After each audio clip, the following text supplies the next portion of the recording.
السلام عليكم. مساكم الله بالخير جميعا. بسم الله والحمد لله والصلاة والسلام على رسول الله. الحفل الكريم، السلام عليكم ورحمة الله وبركاته. حلقتنا اليوم إن شاء الله ولهذا الوقت راح نتناول من خلالها التعاون ما بين جامعة الكويت ومؤسسة الكويت للتقدم العلمي.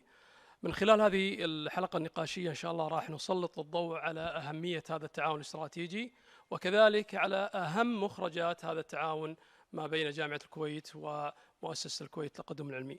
حيوا معي الأستاذة المهندسة دينا النقيب من مؤسسة الكويت للتقدم العلمي، كذلك معي الأستاذ الدكتور علي بومجداد من كلية العلوم بجامعة الكويت، وأيضا الدكتور ياسر عبد الرحيم من قسم الهندسة بجامعة الكويت. راح أترك المجال للأستاذة دينا النقيب أنها تتكلم عن أو تعرف بصورة مختصرة للمتحدثين. كذلك لا أنسى أيضا الدكتور بدر شفاق العنزي راح يكون معنا إن شاء الله أونلاين من كندا، وهو كلية العلوم الحياتية، عفوا كلية العلوم الحياتية. تفضلي دكتور.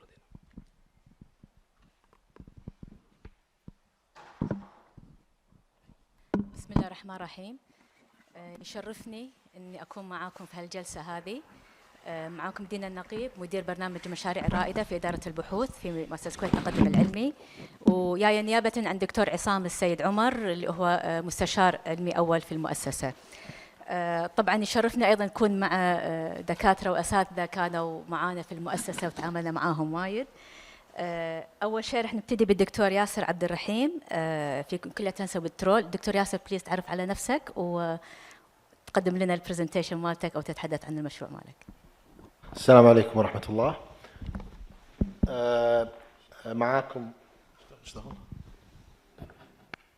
معاكم ياسر محمد عبد الرحيم من قسم الهندسة الكهربائية بكلية الهندسة والبترول جامعة الكويت.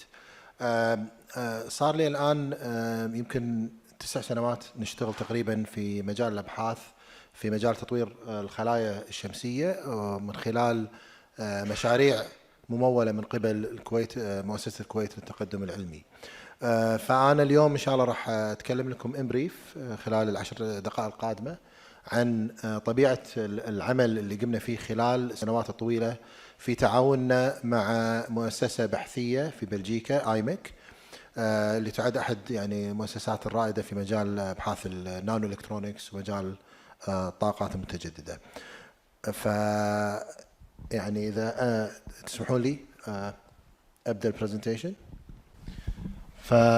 As I mentioned, we have been collaborating with Imec Belgium since 2012, and the field of developing photovoltaics, advanced photovoltaics. We initially started in our interest in crystalline silicon, but then we branched off to other kinds of solar cell technologies, and this project has been funded by KFAS from 2012 until the present.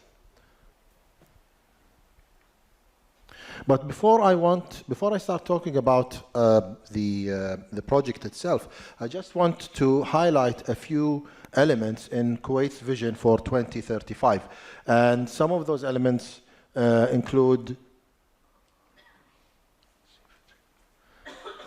sustainability.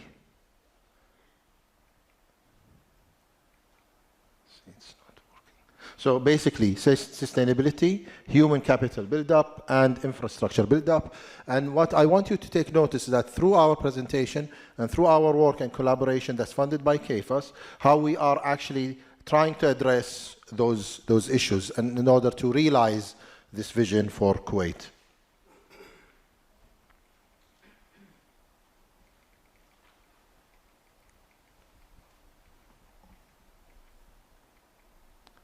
So, as I mentioned, our partnership with Imec has been ongoing since 2012, but we are not only in partnership with Imec, but through that program, we have been in partnership with many companies, organizations, both academic and also the commercial sector, the industrial partners that we had in our collaboration to develop advanced solar cells for future energy alternatives.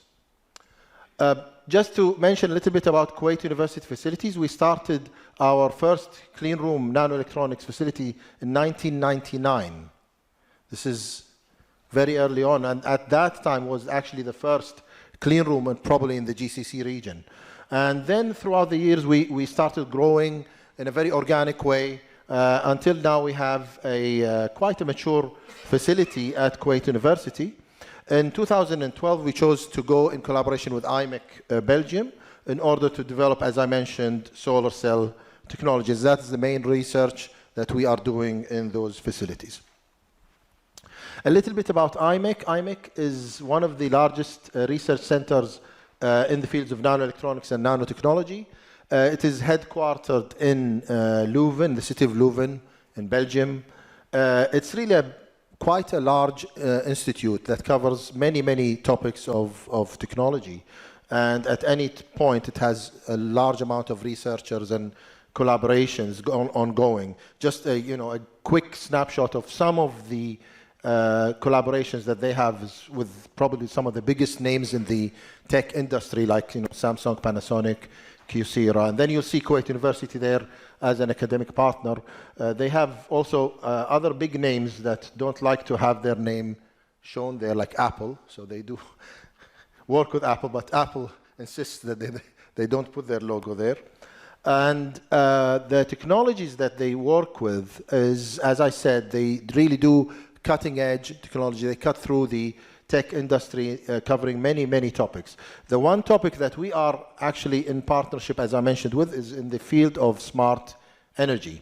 We've been in this partnership for some time, and over the years we have matured from working on more, let's say, fundamental research, more towards applied research, and then going into novel technologies. This was during phase 3 of our collaboration. What our collaboration has allowed us access to is, as I mentioned, a multi-industrial partnership, so an international network of partners, residencies at Imec. So we, as researchers, were able to spend significant amounts of time during our sabbaticals or our summer stays at Imec to interact and perform our research there. Access to IPs. So not only IPs that we generate as co-authors or co-inventors, but also IPs that are generated within the program that's funded by KFAS. We have full access to those IPs, and of course full access to the knowledge base and the facilities.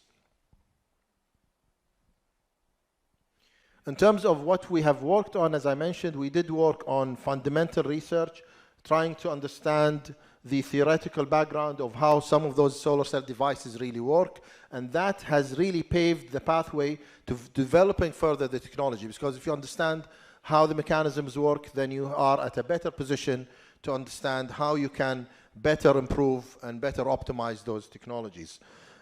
We also work on developing new materials and new kinds of technologies. This is a facility that we're establishing here at Kuwait University that is going to be in parallel with what Imec has, and this facility will be able to very soon be able to develop our own, independently, our own solar cell technologies here in Kuwait, fabricated fully here in Kuwait. We also worked on modules and optimizing the technology for our own local environment, and there has been significant contributions from the work that we did as Kuwait University researchers towards the modeling and understanding of how climate can impact the performance of those devices. Some innovative ideas and patents came from this collaboration. We have here Dr. Raed in the audience, the inventor of this idea, which we just received a patent for very recently.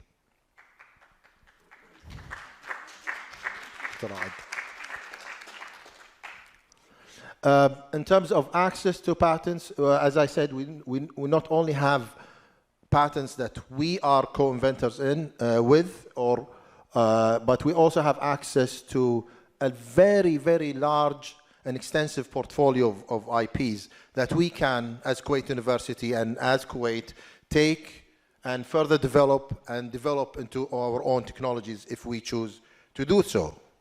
But the reason why this has not materialized fully as of yet is because what was mentioned in the session before this is the reason is because most of those patents and ideas die in the valley of death, right? This is where they honestly, this is where they end up in.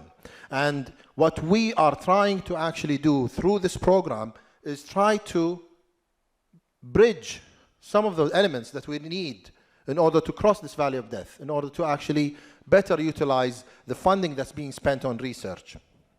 So one idea that we came up with in order to increase the technology readiness level of what we develop here at Kuwait University in order to become technology demonstrators is to establish an independent research center or research center that is the Kuwait Renewable Energy Center. And at the moment, this is a matter of discussion between us and KFAS. We're working on this.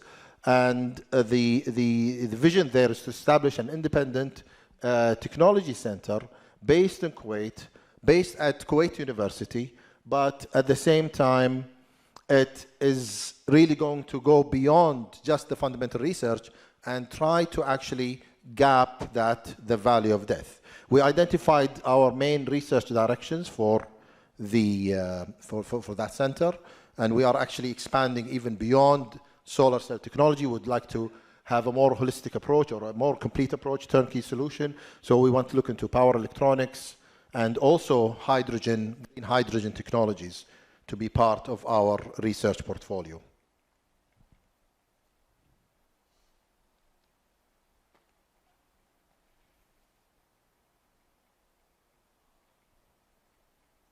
In terms of knowledge dissemination and exposure, this program has, as I mentioned, allowed us to have access to really international researchers and innovators in the field of renewable energies. We've had numerous events, exchanges, visits, and sessions, seminars that we arranged along with KFAS. One of the most notable is the Kuwait Imec Visionary Seminar that was actually first launched in 2016. Then, due to the success of this event, we had another event that was in 2018 with an international body of presenters that came and talked about the various technologies that are developed at Imec in Belgium and in Europe, and how Kuwait can actually benefit from having this kind of an exposure. So at this point, I would like to thank everyone for your attention, and thank you. Thank you all. Thank you, Dr. Yasser. Actually, the KU and Imec collaboration is a model collaboration that KFAS would like to continue with, and it's a very successful model. Thank you, Dr. Yasser. Our next speaker is Dr. Badr Shafaq Al-Anizi. He will be joining us online. So is Dr. Badr online?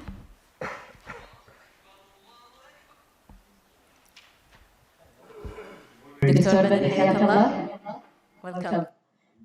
دكتور بدر أول شيء ممكن تعرف على نفسك أول بعدين you give us your presentation.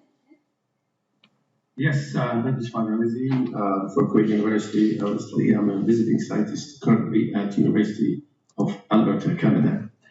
And I work for the ETM department at Kuwait University College of Life Sciences.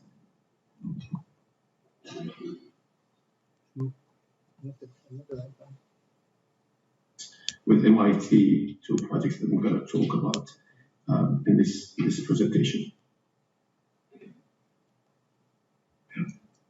I'm ready to start whenever you're ready.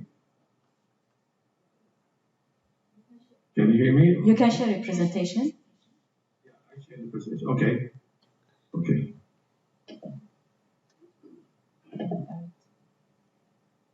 You know, if you see it. Yes. Can you see my presentation? Yes. Yes. Okay.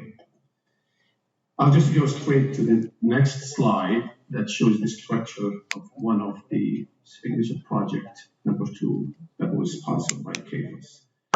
initially it was for 3 years, but it was extended another couple of years due to the success that we could achieve. With no cost extension, which means that MIT and us worked another 2 years with no money associated with that, just for the sake of science. The budget of this project is $5.5 million, and we were planning to extend it even further with no cost extension, but unfortunately, due to the pandemic, it was terminated on July 2020. It comprises 2 teams, of course. I drew a red line to just to segregate the 2 teams. The left one, to those who do not know us, the Kuwaiti team. I'm the PI of this team, and Professor Haytham Al-Arbili and Dr. Hamad Al-Adwani, co-PIs. We have also our research assistants with us and master students. On the other hand, our counterparts from MIT, 5 engineering departments, different departments. The PI by Professor Jahan from the engineering, bioengineering and electrical engineering departments at MIT, Professor John from the mechanical engineering department, Karen from the chemical engineering department, Jacob from the computer engineering department, and Eric Adams from the civil engineering departments. The other 4 belong to our postdocs and PhDs at MIT. I'm going to focus on the tangible benefits that we achieved and the outcomes. We're going to talk about the technical part of this project. I divided the outcomes into research applications, innovative technologies, capacity building in Kuwait, establishment of laboratories at Kuwait University, joint supervision of KU with MIT to supervise our master's students along with their students. This is, again, one of kind of achievements, follow-up projects, and I'll try to wrap up things with clear, or I have to speak up? Can you hear me? Can hear you. Okay. For the publications, I'm not going to go into details due to the 10 minutes that I have, but I put a summary. We, through the first project, the signature project, one with the $5.5 million, we published 49 papers in peer-reviewed journals, 42 conference papers of proceedings, 9 patents have already granted and been approved, like done it in the lab. 4 KU master students, 3 of them jointly supervised by selected members from both teams, 5 PhD candidates, and several postdocs. Out of these 49 papers, we published 72% of them in Q1s and the rest in Q2s. Sample of the publications, and we're going to go through that. We're going to focus on this particular patent. Out of the 9 patents that we've issued from this project, 3 of them have our names, the Kuwait University members, along with the counterparts from MIT. There were 5 at MIT and processed to MIT, and we received the patents from different engineering departments, the bioengineering departments, the electrical engineering departments, and mechanical engineering departments. This particular one I would like to emphasize on is that has my student's name, Sumaya Hamadi, along with our counterparts at MIT and myself. This one was issued also through MIT. The next outcome is the innovative technologies. MIT contributed, of course, to this project through ICP, ion concentration polarization, pressure, PRO, pressure retarded reverse osmosis, high pressure RO membrane, and surface coating. Also, we contributed as a Kuwaiti team with a breakthrough technology defined as plunging liquid jet reactor, confined plunging liquid jet reactor, and confined plunging liquid jet reactor, and multi-post plunging liquid jet reactor. By the way, these technologies we have already done them in the lab at like bench scale of pilot scale plants, and got the results, and this is how we published our papers under the literature. The last joint contribution, these technologies in particular, came out of the project jointly. So the ICP multi-stage technology was developed by us and MIT, and we got the patent already. ICP recirculation, both technologies were filed in the bioengineering and and the last one it was filed in the mechanical engineering at MIT, ROED crystallizer. Capacity building in Kuwait University, we got this huge ED electrodialysis and evaporator hybrid system, and you can see the size of it if you look at my graduate students standing next to the huge, very large equipment. I've trained my graduate and undergraduate students on this particular device. We've also used it in other projects sponsored by private sector. The other one, which I always like and brag about it's the plunging liquid jet reactors. The first one on the left-hand side, the dark black one, is a single plunging liquid jet reactor. Trained so many students on this device, and 3 master's students already. They have or had completed their master's degrees on that, and then gradually we moved to the blue. If you can see the blue, huge multi-jet reactors, and the beauty of this one is that we designed this locally in Kuwait and manufactured this in Kuwait. This smart, sophisticated equipment, and we've tried it. It was very, very successful, very nice. The third one that was carried out in the chemical engineering department under the supervision of Professor Haytham al-Labidi and Dr. Hamid al-Adwani before he left to pursue his future career elsewhere. And it focuses on the coating of chambers that represent part of the distillation plants to reduce the scaling, and it's been successful. It reduced the scaling by 70%.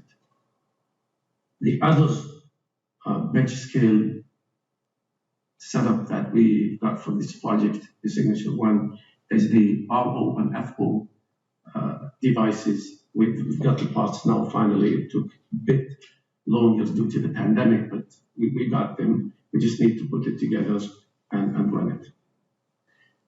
The fourth outcome is the joint supervision. Again, it's by both teams for our students and their students as well. Sumaya Hamadi is a master's student.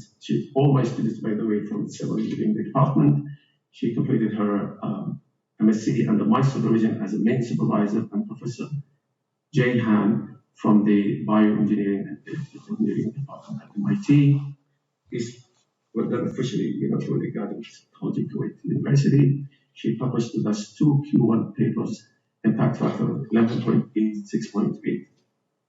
Second one, engineer Fahd Al-Bayya from civil engineering department, survived by under my supervision, and Professor Eric Adams from the civil engineering department. He published with us 1 journal, Q2, impact 3.1. The fourth or the third students, Wadha Al-Hajri, under the supervision of Professor Haytham al-Labidi as a main supervisor, and Professor Jayhan from MIT, and the last student, Rugaya Hussein, under the supervision of Haytham al-Labidi and Dr. Hamid al-Adwani from Kuwait University. The other project that I have, it's ongoing project, but it's towards the end of it, 3 weeks only. Also sponsored by KFAS. Thank you so much, KFAS, 0.7,700,000. We have Islam Shami from Civil Engineering Department of Kuwait University, supervised by Badr Alizi, myself, and Eric Adams from MIT, and Rawan Al-Gawandi, again from the Civil Engineering Department, under my supervision, and Dr. Hanan Sarafan from the Imec. We also came up with follow-up projects. One of them I've just covered, the last one, the $0.7 million from sponsored by KFAS. This is the only one that went through due to the pandemic again, and 2 others, in addition to the 4 proposals here, still pending. It's with the Imec, with the EPA. The mature technologies, this is the great news really that I want to highlight. EPA assists some of our technologies, and approved two of them, which is the plunging liquid jet and the ED crystallizer hybrid system, and classified them as mature technologies, meaning that they are ready to be implemented on site. And this is the ultimate goal from any research project. Now, this is our slide. I'd like just to highlight what Dr. Adnan Shedadiya, the previous DG of KFAS, he released a statement on the press talking about some of the details of our project. That was in 2018. He said here in Arabic, over 30 peer-reviewed papers that were published, 8 patents, and explicitly he said one of the patents issued by MIT has a master student from Kuwait University named Monetti, and starting talking about. And he talked also about the innovations, developments, improvements that this project really produced. And allow me to quote some statements from the panelists of this project. They said, yes, there have been significant inventions and innovations, and they elaborated brine management, including confined plunging liquid reactor, ICP have been proposed. Novel ideas for coding have been validated. And the beautiful summary they wrote about the project, a large number of publications in peer-reviewed journals and conferences with a good balance of joint and single-sided contributions have been authored. Several graduate theses and postdoc appointments have been completed. A new laboratory has been set up at Kuwait University. 3 joint follow-up proposals for joint projects have been submitted. Several patents and patent applications have been filed. And at the end, they say that the interaction has been very strong compared to similar international projects, in particularly last 2 years. So, great experience, successful project, and I recommend that such projects, corporations should continue to give other researchers, faculty members, and students similar experience to explore. We need also to think about the next step and how to implement the mature technology that we came up with through this project. And this is a wrap up. I'd like to take this opportunity to thank KFAS, Kuwait University, and team members for their tireless efforts, commitment, and support. Thank you.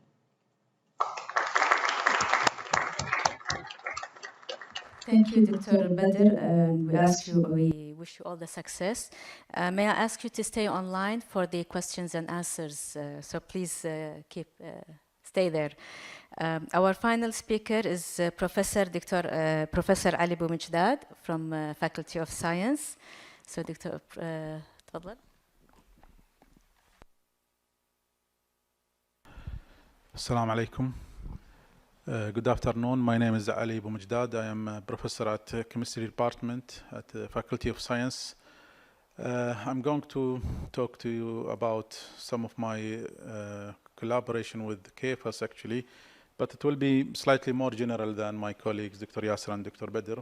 So I will talk about the different projects that I did and actually the productivity that I obtained and how much I benefited from the support of KFAS actually to this project. I have a presentation, if you can share it please.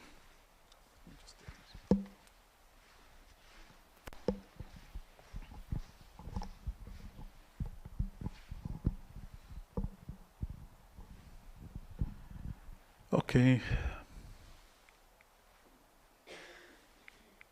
I have to point it this way or, yeah. Okay, I'll start with the project actually. I did a lot of projects with KFAS here, 5 projects actually, since I was appointed as faculty at Kuwait University. And from each of these projects actually, we managed to publish some papers. But some of these projects actually was very productive because it was a huge project with a large team. For example, number 3 actually. Number 3 was the largest project that I was involved. It's related to the building, actually, to the stability of building, the energy consumption, optimization of energy, and also developing material for buildings, for cement and concrete. as you can see, I did also some other work related to water, like my colleague in Alberta, near Jasper and Banff. I'm sure you know Jasper and Banff, near Alberta. I'm working now on, there is no laser. Now I'm working with a project related to water purification. We use actually activated carbon. We try to modify the structure of this material in order to purify water from heavy metals. And we managed to publish 2 papers actually. This project is sponsored by KFAS. We published 1 paper in a Q1 journal of impact factor 6.2 as far as I remember. And another paper in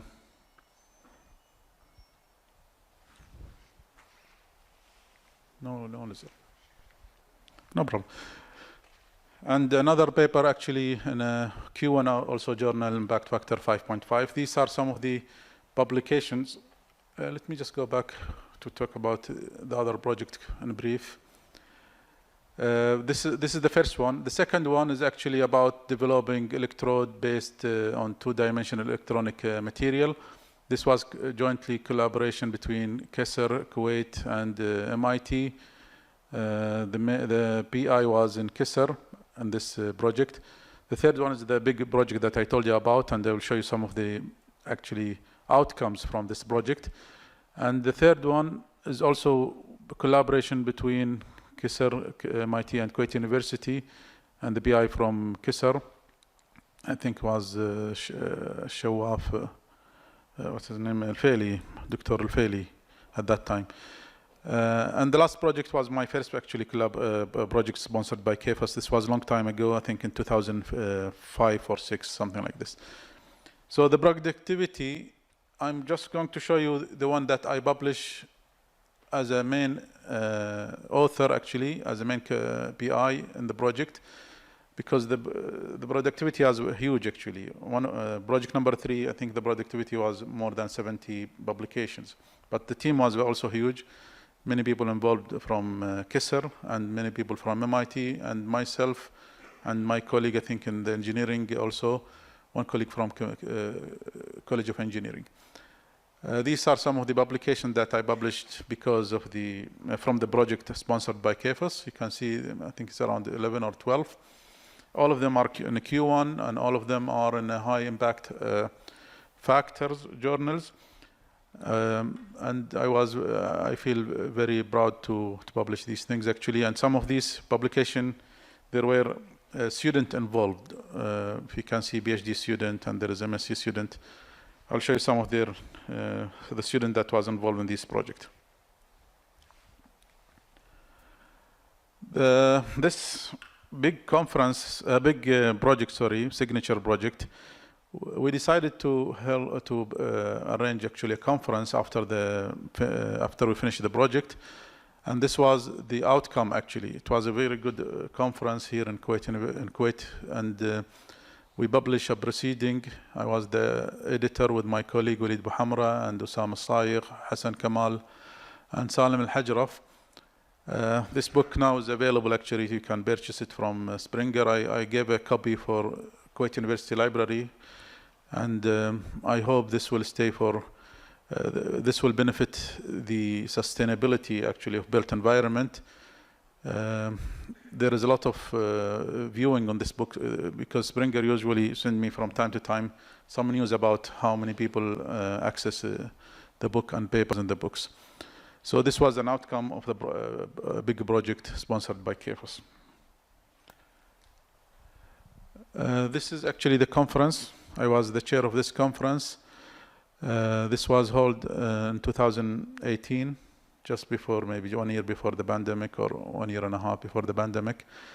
And it was very successful in my opinion. And there was a lot of huge actually guests came from all over the world, participated in this conference, also from regional university in the GCC countries and Arabic universities, and from Europe and other countries, beside of course, the MIT and United States.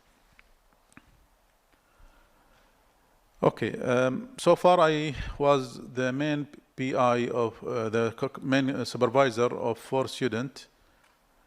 Actually, 2 of them awarded the degree, one as a PhD and one as a master degree, and 2 actually working now on a project related to water treatment. This is also sponsored by KFAS.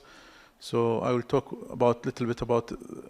No, there is a mistake. The first one by mistake, not the first one. The second one, there was actually a student named Abdullah Jamshir. It's not here by mistake. I didn't include it. He was a PhD student who did a project. He did his thesis on this project actually, and he's now working in KOC. Actually, the work is very related to his field because he's working with the drilling and with the concrete drilling fluids, and actually his work was enhancing the cement recipe for oil drilling and exploration. The second one is Fatima Imami, is also another PhD student currently working on a green and renewable precursor for functional activated carbon to be used for water purification. And they have 2 master students. One is Rihab Masmoudi. Also, she worked on the additives of nanomaterial to cement paste. And she graduated in 2018, and now she's doing a PhD at the state. And I think she benefited from this project and from this work. The last student is Hanan Sultan. She's a master student also working on the preparation of activated carbon for wastewater treatment, and I hope she will finish soon. Both Fatima Imami and Hanan are in the writing stage now of their thesis. Okay, I'll just go very quickly about how to actually succeed in applying for a grant from KFAS. These are the components of KFAS usually you should target it. You should have very nice, very attractive title, abstract. The background is very important. The goals is very important. The importance and methodology is very, very essential actually. And of course, if you have preliminary work, this will be, very useful in the reviewing process. KFAS or the reviewers actually look for the preliminary result. If you have some work, that means you are capable of doing the project. Beside your CV, of course, you should have some preliminary work. And of course, you should also decide or mention some plan B, what we call it, or contingency plan. If something goes wrong in your work, what is your plan? Do you have another plan or not? You have to mention the task schedule and responsibility for each member of the research team. You need to have to decide the project manpowers and the budget, and also you need to suggest or tell the KFAS what you expect in terms of productivity and capacity building. Especially the capacity building is very important. So if you can have a student as capacity building, this will be good. I also advise you to read the funding agency regulation, KFAS regulation. It's available on site. Actually, you can easily find it. And also, you need to know that now KFAS is actually looking for certain topics, certain focus area. For example, energy, environment, digital transformation, infrastructure, and urban development, macroelectronic, and health and education. So you have to submit your proposal if it fits in one of these categories. You need to make sure that you have original work in the proposal, the scientific merit of your proposal, the methodology is very clear, the path of success. All these kind of actually items have some marks in the KFAS proposal evaluation. You need to locate the available resources. If you can collaborate with people from another college or from another university or with KISR, this is, in my opinion, will be an added value to your proposal, and maybe you will get high chance to get funded. And also you need to perform some preliminary work, as I mentioned before. Okay, this is my end of the talk, and thank you for listening. Thank you, Dr. Ali, for your valuable inputs. Before we start taking questions from the audience, I would like to give the opportunity to Dr. Dari Al-Hwail from the College of Life Sciences to share with us his inputs and feedback about this session, please.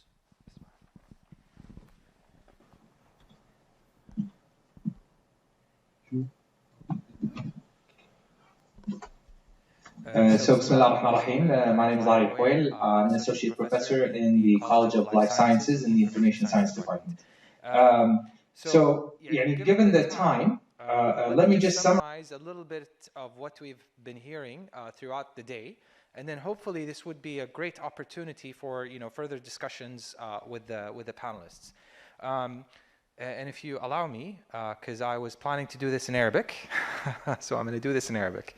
ولكن يعني من التوصيات اللي يعني خلينا نقول اللي سمعناها اليوم وكان عليها الكثير من النقاش هو ضرورة اعتبار البحث العلمي أولوية وطنية في صنع القرار والسياسات العامة. قاعدين نشوف الكثير من الدول تتسابق على العلوم وتوطن أو يعني تستعمل النواتج من الأبحاث العلمية في الكثير من سياساتها. تشجيع الشغف بالعلم والعلوم في الطلاب من سن مبكرة، والتأكيد على أن الابتكار العلمي لم يعد ترفاً بل ضرورة إنشاء ونشر ثقافة التميز العلمي والابتكار والاختراع في جميع المجتمع الجامعي، وتطوير المناهج العلمية وتطعيمها بالمهارات اللازمة للإبداع والابتكار. تفعيل الدور الحيوي والمهم لمراكز الابتكار الوطنية في إطار منظومة وطنية متكاملة. حتمية إنشاء بيئة داعمة ومحفزة للبحث العلمي والابتكار وبراءات الاختراع، بالإضافة إلى تنمية المهارات والقدرات لدى الباحثين سواء أعضاء الهيئة الأكاديمية أو الطلبة. ضرورة إدراك أن الابتكارات ليست فقط هي تلك التي تحقق أرباح، ولكن أيضا تتضمن تلك التي لها تأثير اجتماعي أو تساهم في تحسين العمل والإجراءات والمجتمع وأهداف التنمية المستدامة ورؤية الكويت 2035. حتمية إنشاء واحات حاضنة للأبحاث العلمية والابتكارات مثل الريسيرش باركس في الجامعة، وإن شاء الله يعني إحنا عندنا حرم عظيم بإمكاننا إحنا نستفيد من المساحات اللي موجودة. أهمية تفعيل وحدات لتسويق الأبحاث العلمية داخل وخارج الجامعة. تبسيط الإجراءات الإدارية والقرارات المعنية بالأبحاث، وفتح عدة قنوات تواصل فعالة للتواصل المباشر ما بين الباحثين والإدارة.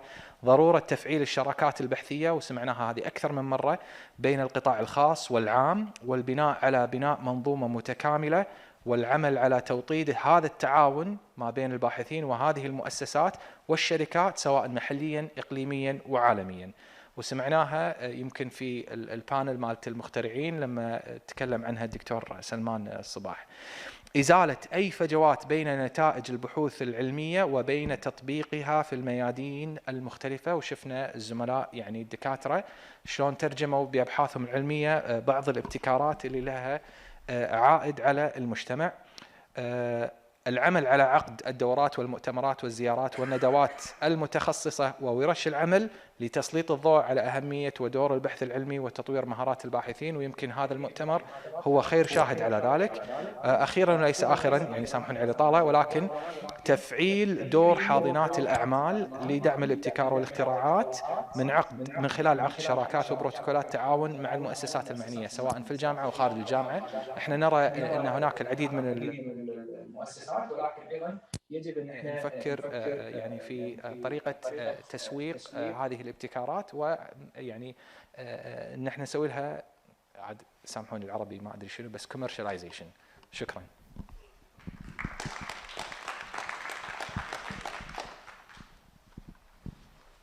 يعطيك العافية دكتور ضاري. شكرا. دكتور دينا تفضلي.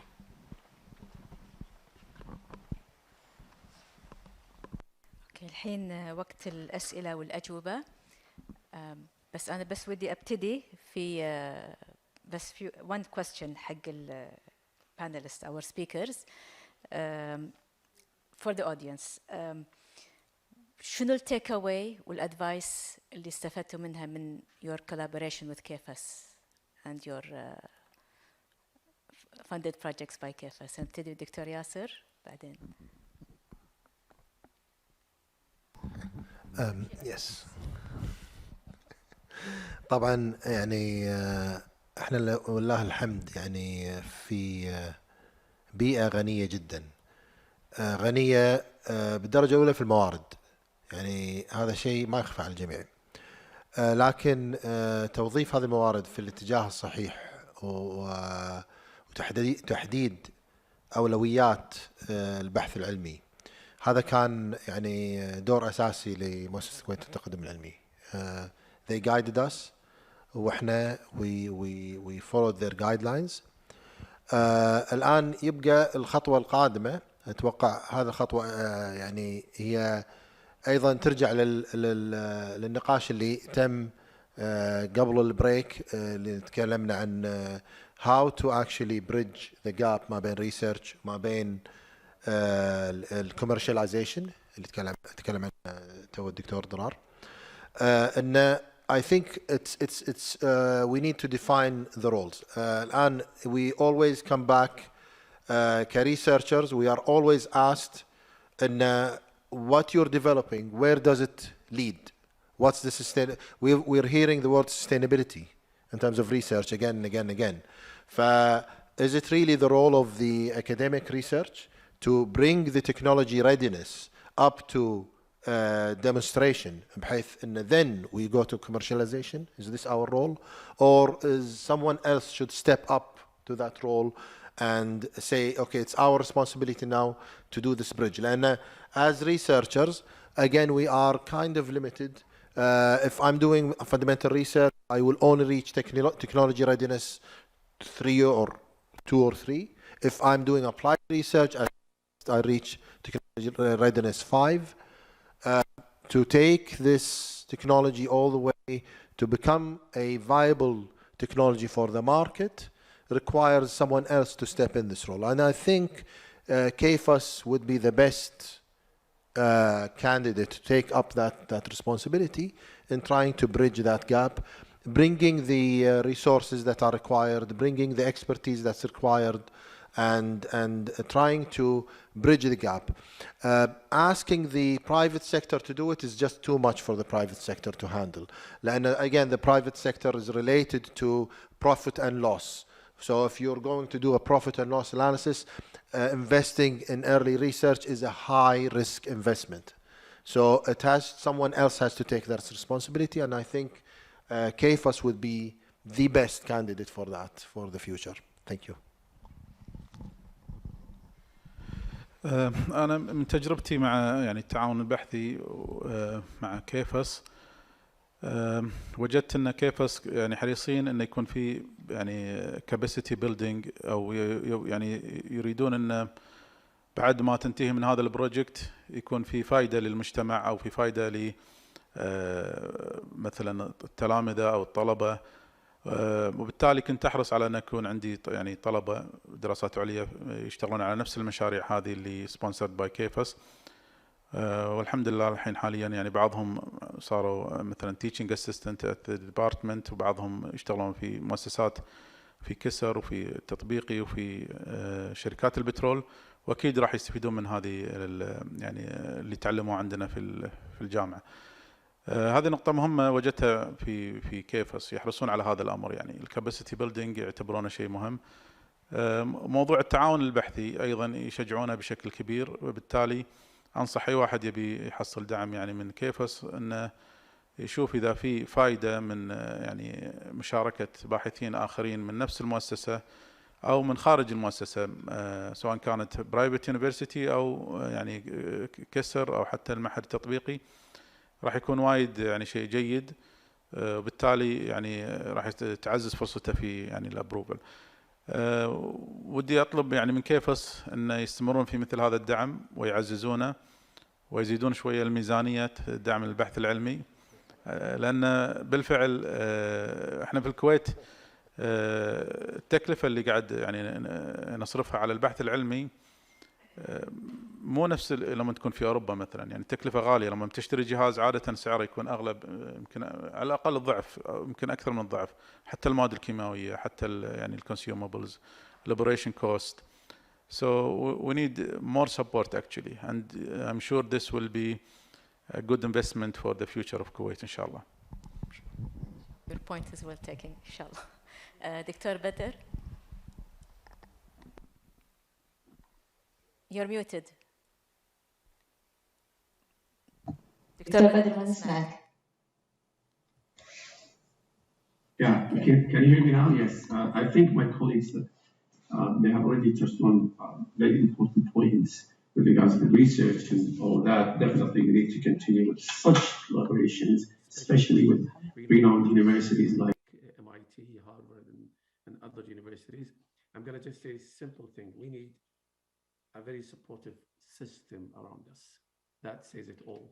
You know, we have bright individuals at faculty members, students, and all of that, but some of others institutes, they have their work dispersed.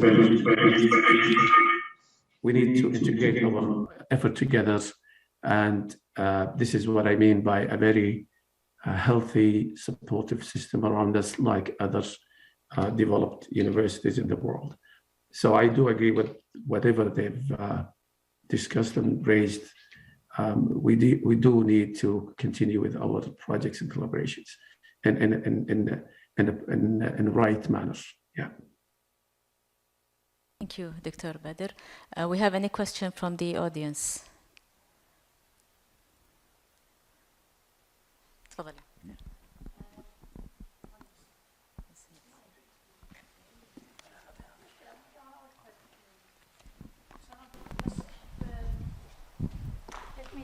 First, thank everyone who presented their presentation in the panel.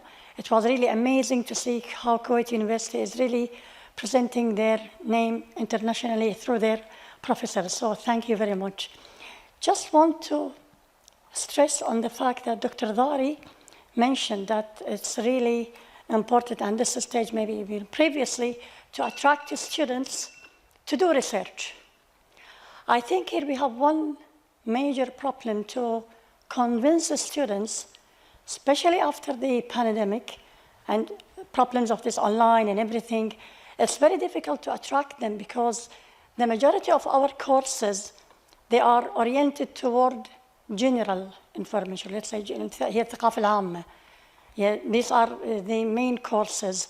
So students in reality, they are distracted from getting heavily involved in research projects. We only have maybe one course or maybe two courses, I think 400 level research project course. I think we have here some of our students previously were involved in the department. So only few courses, they are in fact, they are research-based courses whereby students in their, let's say, graduation or before graduation, they are getting involved in the department by registration with their, let's say, supervisor. They are supposed to do mini research project, which is really aimed toward training students in order to go for master if they need to continue their master, if they satisfy the GPA requirements, and then later on we'll go through the PhD studies. So my point, how can we convince the students, attract the students to research and doing really active research and then targeting Q1 publication if our students always, they are getting away from, they are really avoiding registering in research project courses. And in our department, only we have 494. Previously, I think it was 494. Now they are changing the system. And very few students, they are registering in these courses. And even if they pass these courses, few of them also, they get involved in master studies. So what's the solution? I think we are focusing too much on general information courses or core courses, which are only offering general information, which already they have background in high school. So in terms of getting them involved in research, I think we have to focus on 300, 400, to get them involved in real research. Otherwise, we are losing facilities, we are losing resources.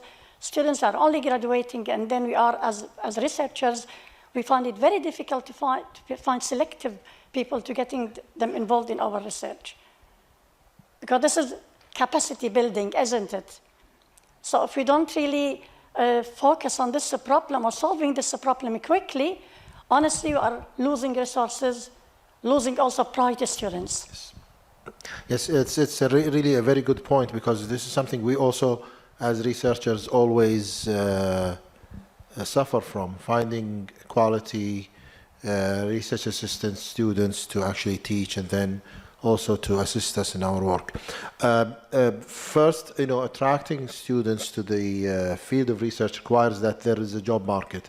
The problem with the curricula is that curricula usually follow the patterns of the job market. If the job market is not there, then the curricula will be shifted towards addressing what the local market really needs in terms of graduates. So creating the incentive has to probably come from the job market itself. So we have to start thinking of projects that would create jobs in the field of research. So this is one approach. Now, if I don't have the job market to serve graduates who have research backgrounds, most likely they will move or shy away and go for the jobs that will give them, better incentives.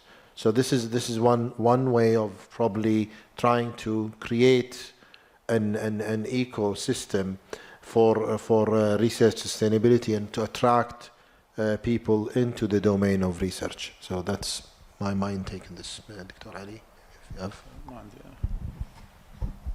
Dr. Badr, you can join if you want to answer that.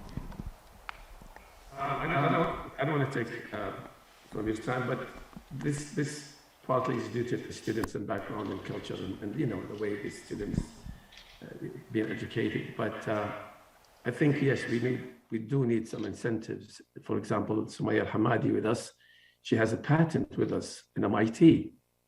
Because it's in MIT, she hasn't been rewarded anything. I'm talking about certificate, for example. That's it. We don't care about other awards or rewards. She published in 11.3 and 6.8 with MIT, 2 publications with different engineering departments. So incentives, again, part of this answer is due to the student background and culture, and so that's why I say we need a system that supports such innovations, accomplishments, unique accomplishments, to distinguish hardworking students from the other students. Yes.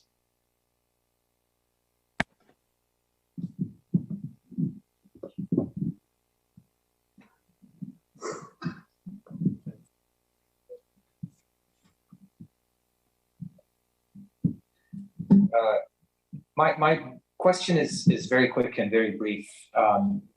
Maybe is it possible for any of my distinguished colleagues to share, just a little bit about your journey? How did you manage, MashaAllah, Tabarak ar-Rahman, right?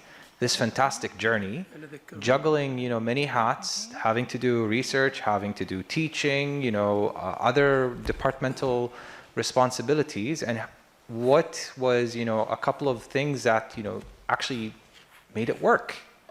So can you share that with us? I know it's a secret sauce, but it's okay to share.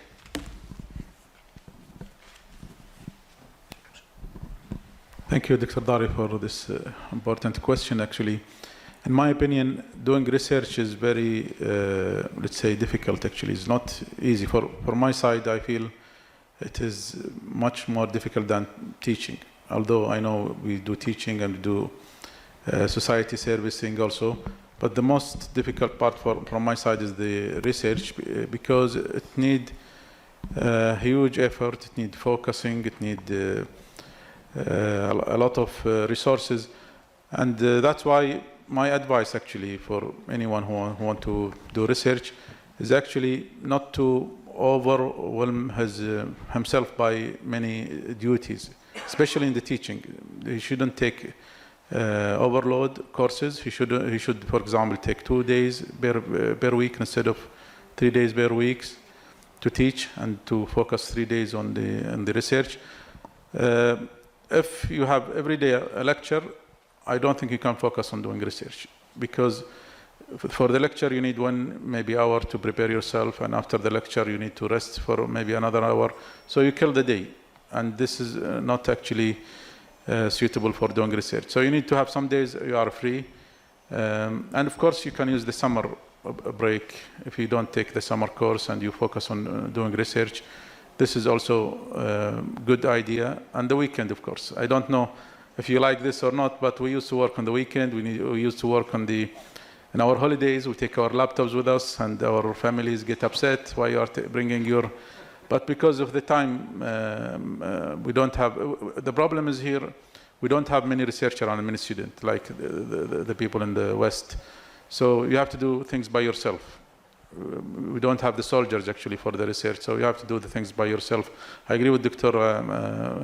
Al-Mansour about what she's saying. Actually, we have very limited number of students. In my department, for example, in the PhD, I'm teaching now 6 students.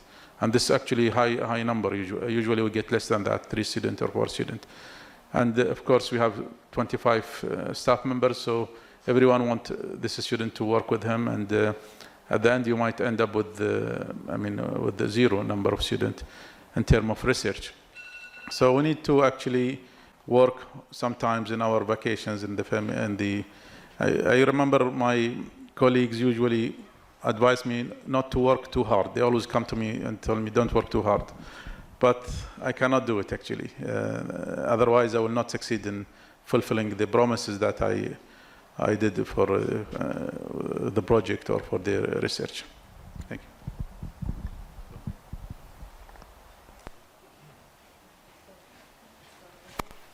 Badr, are you still with us if you want to answer? Thank you. The one who raised this comment, valuable comment. I just wanted to say that he is a distinguished also researcher.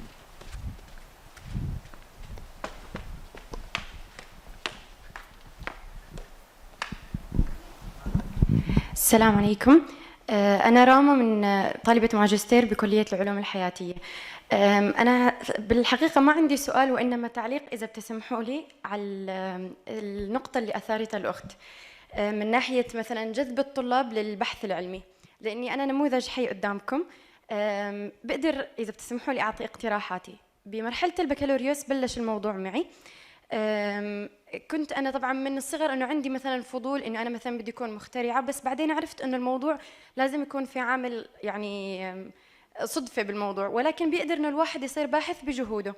فلما دخلنا البكالوريوس طبعاً انضمينا للنادي العلمي، وأنا هي النقطة اللي بدي أثيرها، إنه لو إحنا ما لنا قادرين إنه نساوي مقررات نقدر إنه ندخل البحث العلمي من ناحية الساينتفك كلوبز. فيومتها إحنا طلبنا من دكتورة زينب المعراج إنه نحن حابين نعمل كورس، وشي was supportive and we invited دكتور ضاري الحويل. And by the way, I would like to thank him because he told us that we can make a research being being students, يعني university students. And that was my first research opportunity, and we published the paper by being a bachelor student still. So first of all, thank you, Dr. Dari. And the second thing I want to say that will support us also to be involved in research is, from my opinion, المحافظة على الصحة النفسية للطالب. كان عندي أنا فترة انقطاع عن البحث العلمي بسبب بعض القوانين الجائرة. مثلا تحويل كلية العلوم إغلاق كلية علوم وهندسة الحاسوب. واسمحوا لي أنا أستغل هاي الفرصة وأعطي نداء إنه قد يكون ما كان في يعني وضوح إنه قديش ممكن هذا الموضوع يأثر على نفسية الطلبة، ولكنه فعلاً كان مساهم بهذا الموضوع وخلاني ابتعد عن الجامعة، عن البحث العلمي، عن أي شيء ثاني. فأنا حابة أركز على النقطة الثانية، الصحة النفسية للطلاب. النقطة الثالثة، لو كنا مثلاً طلاب ماجستير، لو إحنا حابين نتفرغ أكثر للبحث العلمي بده يكون في موضوع منح التميز رقم 1، رقم 2 اللي هي التشغيل الطلابي. أنا أرجو إنه الأخبار اللي وصلتني تكون خاطئة، ولكني سمعت إنه منح التميز رح يتم إغلاقها في السنين القادمة. فمن منبري المتواضع أرجو إنه ما يتم إغلاقها ويكون في فرص أكثر لجميع التخصصات لحتى الطلبة تدخل وتشارك بالبحث العلمي أكثر. أما من ناحية التشغيل الطلابي فبصراحة شديدة عدد الساعات المطلوبة من الطالب مقابل الأجر تعتبر قليلة، خصوصاً إنه إحنا صرنا يعني خلاص يعني كبار وعندنا موظفين ومسؤوليات، فأرجو أخذ هاي النقطة بعين الاعتبار. وملخصاً لحتى أعيد النقاط، أنا برأيي بمرحلة البكالوريوس الاعتماد على النوادي الطلابية لتأسيس البحث العلمي في الطلبة، الحرص على الصحة النفسية للطلاب، وبالنسبة لمرحلة الماجستير دعمه مادياً لحتى يقدر إنه يتفرغ للبحث العلمي. وبس، شكراً.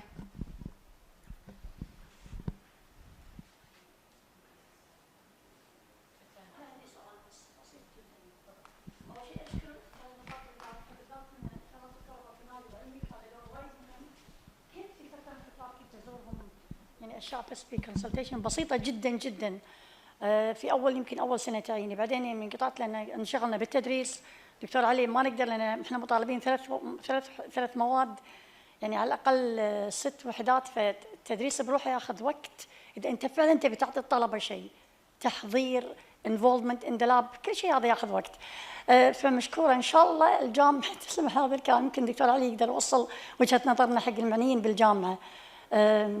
سؤالي دكتور علي, you mentioned in your presentation the research priorities which KFAS they are supporting, or they are giving them priority in research. One of them I think was environment or sustainable environment something. I think sustainable environment, there are so many headlines behind. Does it also involve sustainable agriculture? Or let's say support certain research projects with basic science, for example, in order to develop crops with really high salinity tolerance or drought tolerance or whatever stress tolerance mechanisms, we need to understand if this crop species is producing certain molecules, so let's say natural products. Some of these natural products, they do have antioxidant capacities, which might also give extra nutritional values for the crop. In order to apply for this research, we need to do basic science research, not necessarily to be applied. Later on, let's say in phase 2, when we let's say transform this information, basic information, like for example, how certain enzymes are working, or what kind of these antioxidant compounds, they might be developed as potential, let's say, drugs maybe. Because we know we have a range of secondary metabolites, they do have this kind of characteristic features, being antioxidants, and at the same time they can be developed as potential drugs. And I'm presenting now, inshallah, in Health Sciences School, in 22nd of March, I'm presenting my paper in, inshallah, in Health Sciences. So my question, what kind of sustainable development branches you are supporting?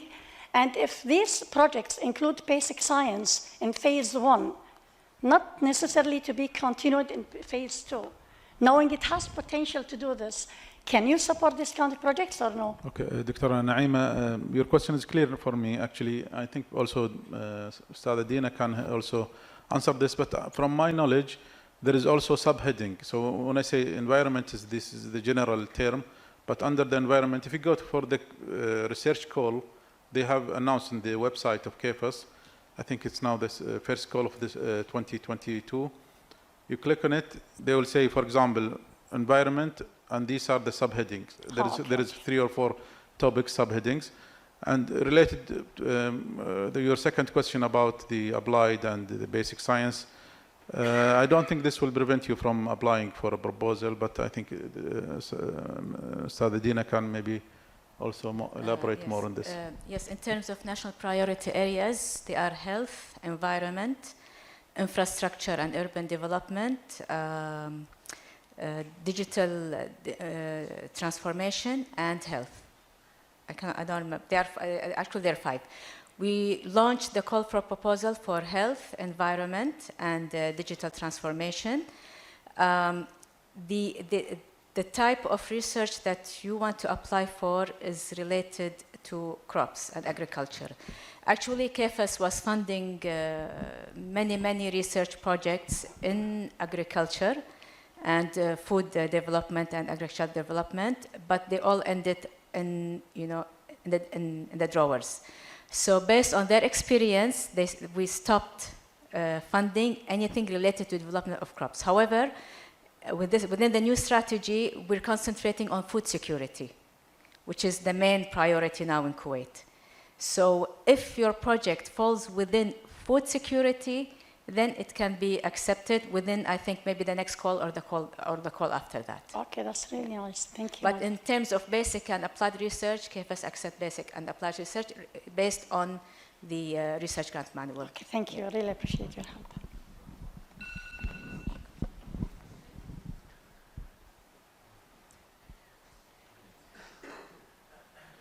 Just a quick comment related to what the student also said. You know, we always come to the institutions with our demands. You know, we need this, we need that, you have to prepare this, you have to create that. But at the end of the day, it really takes, you know, effort from both sides in order to achieve what is needed. So yes, we need to take care of the students, we need to take care of the environment, a healthy environment for research, but at the same time, we also need to ask ourselves, what can we as individuals give?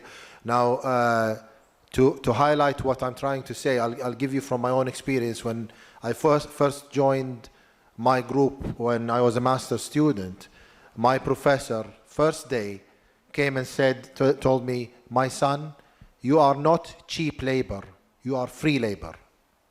Okay?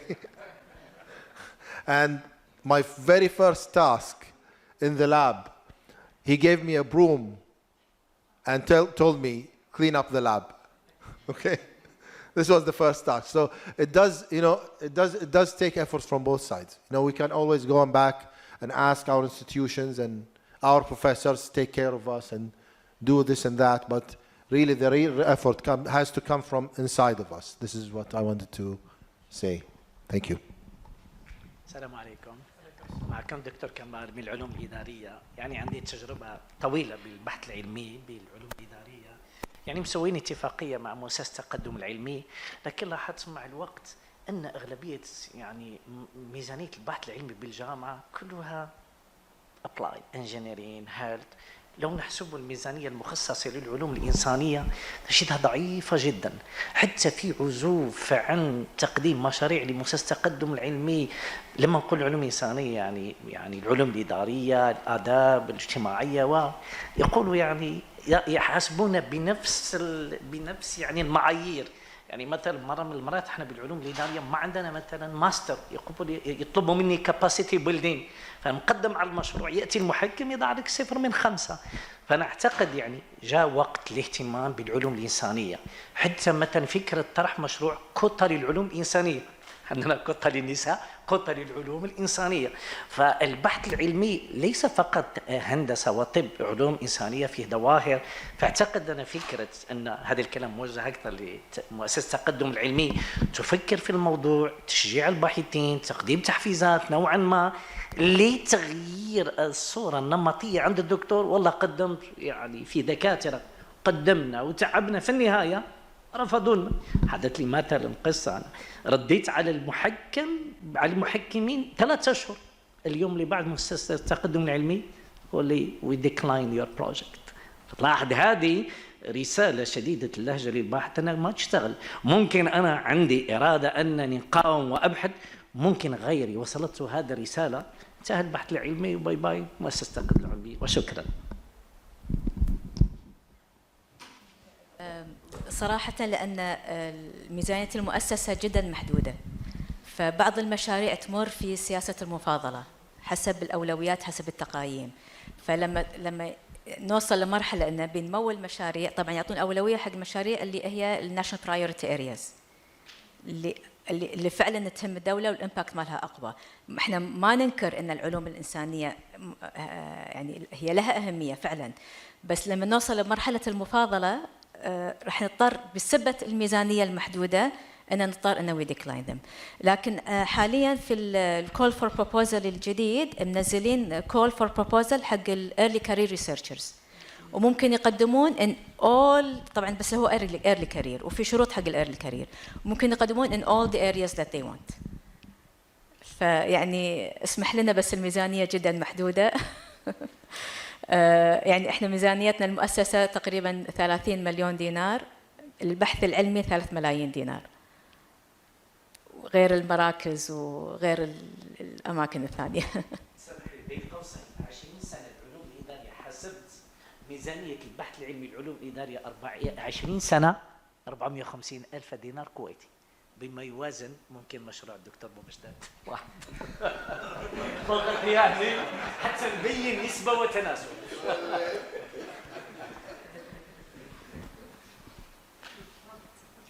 احنا نبي نزيد البادجت الحين. انا اقترح انه يكون الريجوليشنز حق العلوم الانسانيه غير عن الساينس.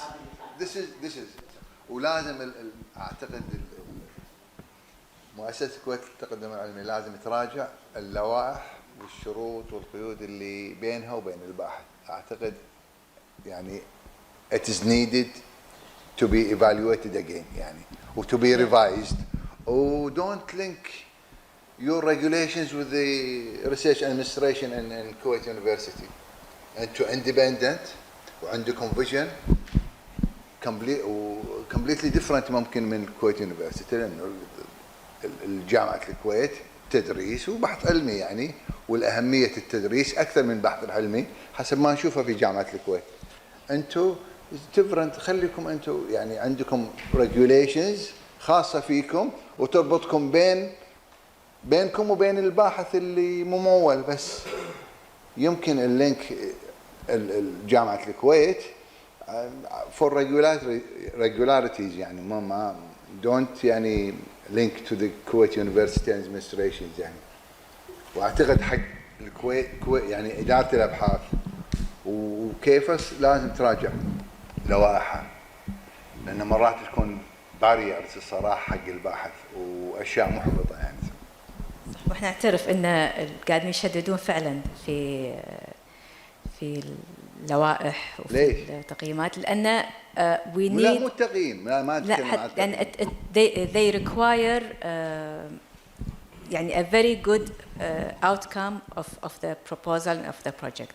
بالنسبه حق تعاملنا احنا في الحين في صدد تجديد الاتفاقيه بين المؤسسه وبين الجامعه، بس احنا لما نتعامل مع الباحث اللي هو تبع الجامعه، فما نقدر ايضا we ignore regulations مالت الجامعه.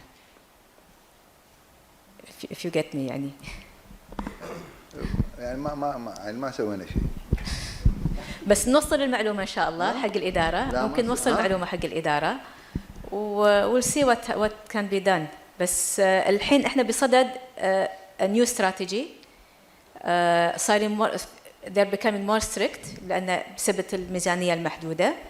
ف what the board is looking for now is quick wins and high impact. This is the requirement of the KFAS new board. الهاي امباكت موجوده وكل شيء موجود، بس انتم يعني شويه يعني دايليوت الريجوليشن يعني المفروض كذي يعني.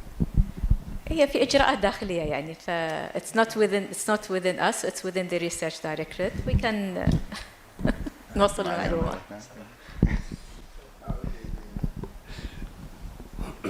باسمكم جميعا احب ان اشكر كل من الاستاذه مهندسه دينا العيسى، وكذلك الاستاذ الدكتور علي بن مجداد، والدكتور ياسر عبد الرحيم، وايضا الدكتور بدر شفاق العنزي. طبعا قبل ان شاء الله لا نكرمهم اليوم، حبيت بس اذكركم ان شاء الله بفعاليه الغد. راح يكون عندنا ان شاء الله معرض للملصق العلمي، وكذلك 4 حلقات نقاشيه بالاضافه الى ورش عمل. فاشرفني حضوركم ان شاء الله غدا. والان ان شاء الله مع التكريم للاساتذه الافاضل.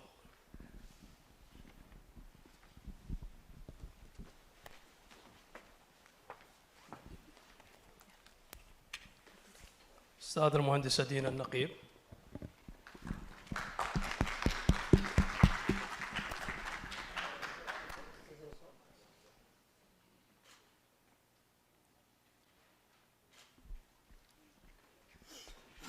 استاذ الدكتور علي بن مجداد.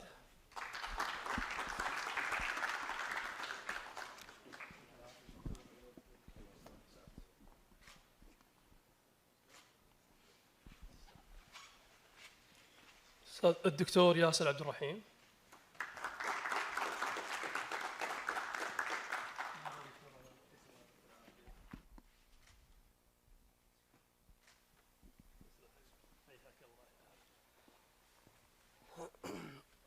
الدكتور ضاري الحويل.